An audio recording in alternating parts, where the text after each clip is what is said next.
Hello, my name is Vincent Creel, Public Affairs Manager for the City of Biloxi.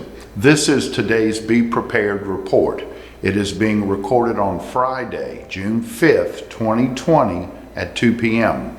It's a beautiful, clear day in Biloxi, but it's expected to be a wet weekend. We'll have more on that in a minute. First, the numbers. Today, the Mississippi State Department of Health reports that 209 new cases of the coronavirus were identified in the past 24 hours throughout the state. There have also been 9 deaths statewide attributed to the coronavirus since yesterday. This brings the total numbers to 16,769 since day one and 803 deaths. This chart shows you the total numbers since day one. And this chart shows you the total number of new cases throughout the state over the current 14-day period. No new cases of the coronavirus were reported in Harrison, Jackson, or Hancock County in the past 24 hours, and there were no new deaths. This chart shows you the 14-day look and the trend in Harrison County. Please do not become complacent. Please be vigilant in practicing social distancing, avoiding crowds, and yes, wearing a mask when you're near others. Wash your hands frequently. Now let's talk about the storm. Here's the map showing the projected path and timeline. Joining me now is Nick Geiser, a Deputy Chief in the Biloxi Fire Department, and you're the Deputy Chief of Training and Emergency Management. Yes, sir. How do you pronounce the name of this storm? Best I can tell you is Cristobal. Cristobal. I've been saying Cristobal. So whatever it is now, I think, a depression. It's a depression expected to be a tropical storm later on today. And what do people need to know about the impact that we're going to see here in Biloxi? So currently they're projecting the path to go west of New Orleans, which means it will be on the east side of the storm in that worst northeast quadrant of the storm, which means we get the southern winds. All the rain is typically on that side. Not to alarm anybody, we're not expecting a hurricane strength storm making landfall. But it does mean that we need to be prepared for heavy rains, possibly some winds and gusts of winds that reach up into your 60, 70 mile an hour gusts. But below a hurricane. Definitely below a hurricane. Sustained winds are not expected to be anything above, say, 50 miles an hour. But with ground saturation, the tides, all depending on where they hit and the landfall and what storms are being pushed in, we could experience some low-lying areas having flooding. We could experience some downed trees, which may take out power lines. So isolated areas of power outages. It really all depends on what it throws at us on those outer bands that come in. But the biggest thing the mayor has been telling us, and you said it too just now, this is no cause for alarm. No, currently we are setting up sandbag locations for any of those low-lying areas that people need the sandbags. We'll have 5 locations throughout the city.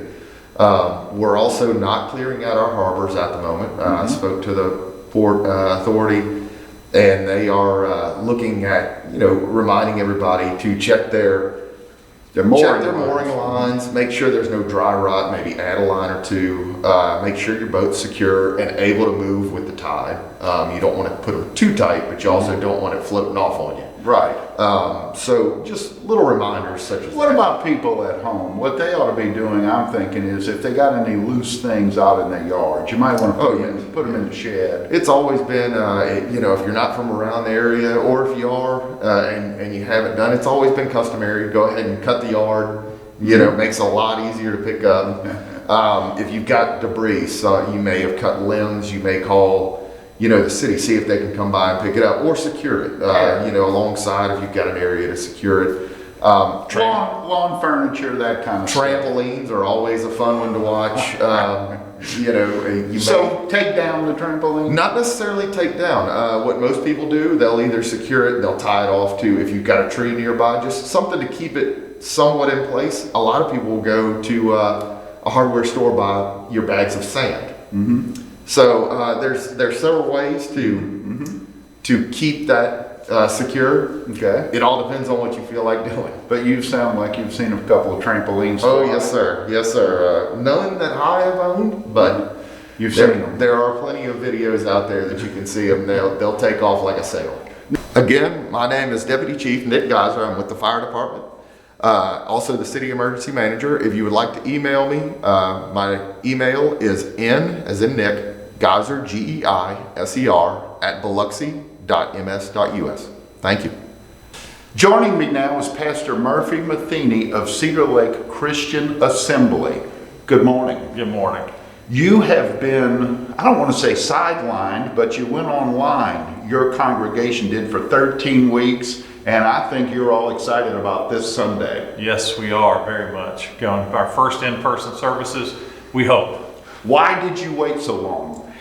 Well, several reasons. First of all, we throughout from day one, we have wanted to abide by the guidelines that the CDC, the governor, the city have asked us to abide by. And so we felt like we didn't want to put anybody in danger. And we felt like, you know what, one of the biggest reasons is we really felt like we were being effective online. Mm-hmm. We were still accomplishing our purpose as a church because people have been coming to Christ, people have been getting in touch, we've been getting great feedback. We actually increased our reach, our online reach significantly. If somebody wanted to watch online, where would they go? They would go to cedarlakeonline.org. Mm-hmm.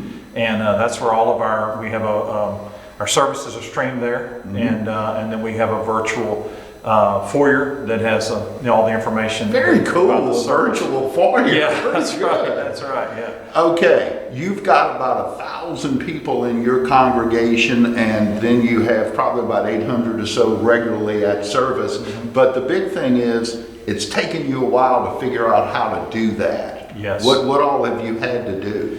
Well, what we've had to do is we've had to for our in-person, once we begin in-person services again, we've had to register, have people go to the website and register for which service they want to attend. Mm-hmm. And so we're providing 3 services this weekend, and there'll be a Saturday night at 6, and then Sunday morning at 8:30 and 11:30. So we just ask people, go online, register for the service. We have available for folks what we call a no contact area, mm-hmm. because we know people, because of their work or because they themselves are immunocompromised or they have a family member that's very immunocompromised, they want it a little bit extra. And we're going to abide by the guidelines anyway in the service, but sometimes people feel a little uncomfortable just even being in a crowd. You know, how's everybody going to treat me? So we have the no contact area mm-hmm. that's available for folks to check. They can come 30 minutes early. They can check. They get there before the crowd does. They have their own area where they sit. And so, but you know, we have folks register so we'll know which service they're coming to. Right now, there's no children or child care or children's ministry for obvious reasons.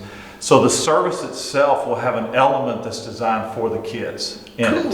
So it'll be like a family service. You put a lot of thought into this. I have a great staff, and we just sit down and talk about what are all the possibilities, what do we need to look at, how do we need to plan, and I'm thankful for those guys. They're awesome, and they helped us put together a way to get this done. It looks like, last time I checked, all 3 services were starting to fill up, so we're excited about that. Okay, so you get together with your staff, you come up with these great guidelines, you educate your congregation, all while you've been doing for 13 weeks online, and so now you're all excited about Sunday and Saturday night. Yes. And so what else is coming up? And then we hear that Cristobal is down over Mexico, and so, you know, I won't lie, that was very discouraging, you know, and of course we're watching it, and if we need to, we'll make the adjustments for that. That was kind of a kick in the stomach, if you will, you know, after all this preparation. But the reality is that we're not ending any of our online services anyway. We've been having a 10 o'clock online service every week, and that's going to continue. So even with our in-person services, our online is going to continue, because what we've been doing, we've been having, there was a movement called Unite 714 that started. It's based on 2 Chronicles 7:14, mm-hmm. which says, if my people are called by my name, will humble themselves and pray and seek my face and turn from their wicked ways, I'll hear from heaven, forgive their sins, and heal their land. And so this was a huge movement. Probably 100 million Christians across the planet have been praying at 7:14 in the morning, 7:14 in the evening. So we started doing that, our staff leading that. We've been doing that for the last probably 10 weeks, every day online. And so we've had people from Canada, from Mexico, from Houston, from all these different places that are logging on and becoming a part of this. So our online reach has really greatly increased. Oh, worldwide it sounds like. And so, we're excited about that. Our Hispanic pastor's doing a 7 o'clock prayer, and he's got folks from all over South America that are tuning into. So we're excited about that. So regardless of whether we can meet in person this week, our online ministry is just going to continue. And, it's part of living on the Gulf Coast. And, you just take the blow and you keep going. That's just kind of the way it works. Do you think that crisis is the father of innovation? Absolutely. And I tell you what, crisis prepares you for more crisis. And, I think the fact that we went through Katrina uniquely prepared us for what we've had to deal with coronavirus. And, all of these things that have taken place they had an impact on us, but when we looked back, in some ways, we were stronger. After we came through Katrina, we were actually stronger as a church. We're stronger as a community. And really, that's biblical. That's if you look at what the scripture teaches about, all things work together for good to those who love God and who are called. If we have a purpose, then God's going to take us through that, and really, ultimately, it develops that muscle. That's that strength of character, and for the way we recovered. I know you saw this, Vincent, being here. I watched after Katrina. Nobody's sitting around waiting for somebody to come take care of them. Right. People got up and started cleaning their yards and started helping their neighbors, and we really saw, and we did see some of the worst in people, but much more than that, we saw the best in people. I agree. And so I think we've seen the same thing here in how we've dealt with the coronavirus, that people have been, have felt like, we're going to get through this, and in the end result, we're going to be better off as a result of it. Okay, Pastor, final question. Okay. When you look at all of the things that we have going on in our society today, and it's a bundle, what message is God? I want you to look at that camera and tell people what message God is sending us and what should we take from that. Okay, thank you. Well, I think first of all, the number one message that God is sending is, I want you to slow down and really listen to me. I think one of the things that's happened is that people have, because of the last 3 months, three going on 3.5 months now of coronavirus, we've been in our homes. We've been just basically alone with ourselves, and hopefully alone with God. And we maybe can hear that quiet voice of the Lord that He's trying to speak, that we didn't hear because we were so busy going about our career and our business and our schooling or whatever that we're doing. All those things are important and they're great in their place, but sometimes we can cover up things we really need to look inside and deal with. And I think this has caused us to do that. I think that families have grown closer as a result of this. Families eating together. One Sunday, we were not able to partake of communion at our church because of obvious reasons. We weren't even together, but we said, hey, let's receive communion at home. And we asked people to take social media pictures. And when I looked at people in their homes with the juice that they had and the crackers that they had there as they took communion, I know there's different views about that, but what touched me was people in their homes, having an experience of worship in their living rooms.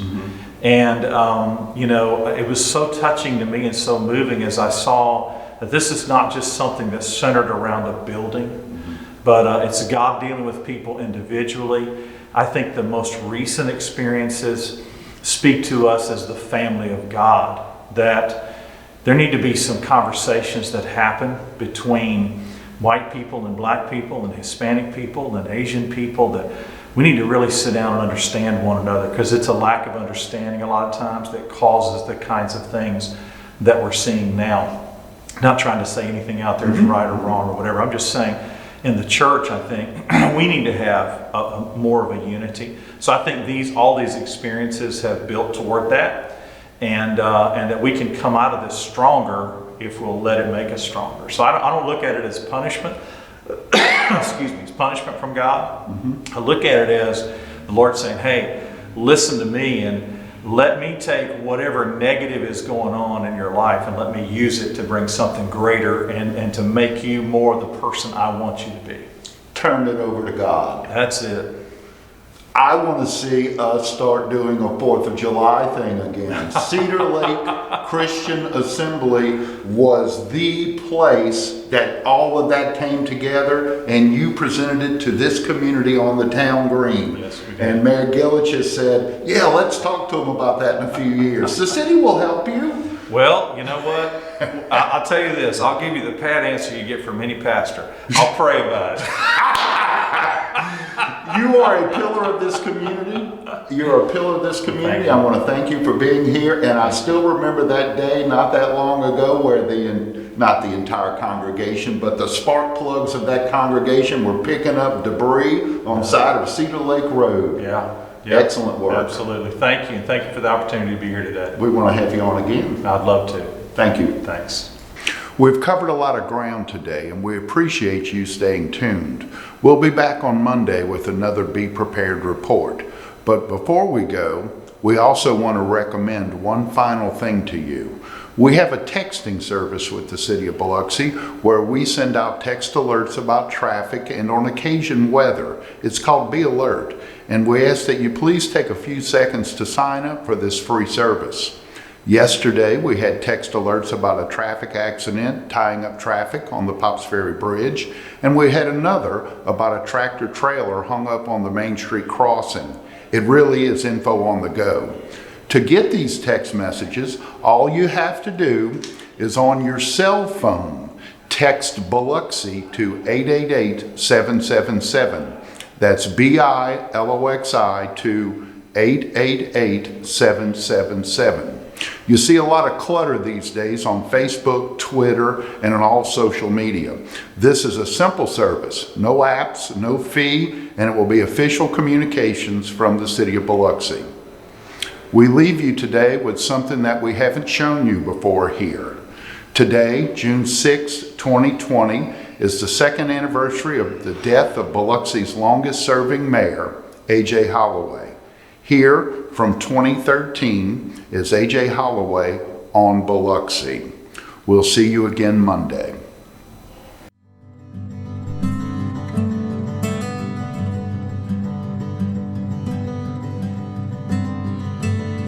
Hi, I'm A.J. Holloway, Mayor of Biloxi. Let me tell you what I love about my city. The water, the beaches, the golfing, and the seafood, the history, the fishing,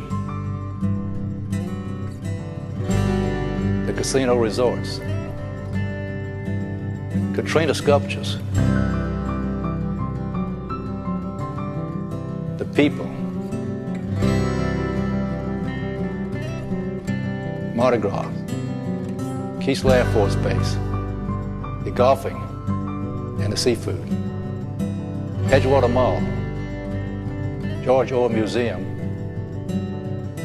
Beauvoir, the great weather. Did I mention the golfing and the seafood? We're a destination city with small town charm and plenty of friendly faces. What will you love about Biloxi? Everything. We're glad you're here.